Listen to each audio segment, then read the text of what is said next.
अस्सलाम वालेकुम दोस्तों, क्या हाल है? ठीक हो? तबियत से सेट है? बिल्कुल फिट फाट हो दोस्तों। ये मोटरसाइकिल तैयार थे आगे और खसूसी छोटे बच्चे वास्ते, लेकिन ये देखो ये छोटे ही टाइम बच्चे, लेकिन ये मोटरसाइकिल बिल्कुल 78 है ये दोस्तों। ये दसे सो तो भाई ये इन्हें वास्ते फ़ायदेमंद है और इन्हें नुकसान है, लेकिन साहब तो नज़र दे भाई ये नुकसान है क्योंकि बड़ी इन्हीं स्पीड है, बिल्कुल 78 है इंजन ये दे पियो। लेकिन छोटे बच्चे वास्ते नुकसान तो है, लेकिन तैयार किया गया बड़ी स्पीड है जे निकलते ये देखो।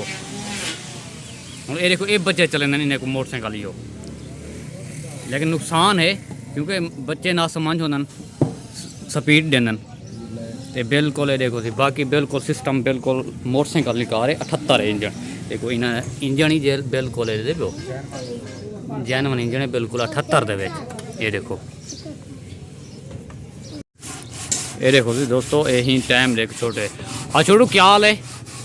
ठीक हो? ये मोटरसाइकिल चौकी स्पीड है भजेंदे रहो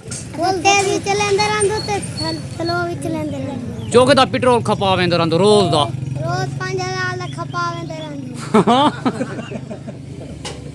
5000 का एक ही में 5000 की टैंकी च आवेंदे ई करा चौकी टैंकी है कूड़ मरेंदो। हाँ चौके का पवावेंदो सही दसो 1000 रुपये खपा वेंदो रोजाना?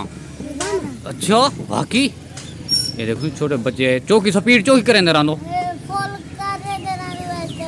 ऐसे चलेंदे रहो इनको ऐसे चलाया करो ठीक है। इन्हें ब्रेक श्रेक ये देखो सी इन्हें ब्रेक ही हैं फिलहाल ते, लेकिन ये तो बड़ा नुकसान है मोटरसाइकिल क्योंकि छोटे बच्चे स्पीड बिल्कुल इन्नी बड़ी हैवी होती है ये देखो।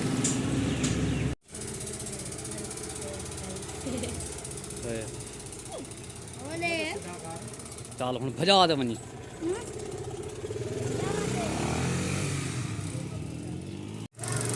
हाँ हाँ गेर मार गेर हाँ ध्यान नाल।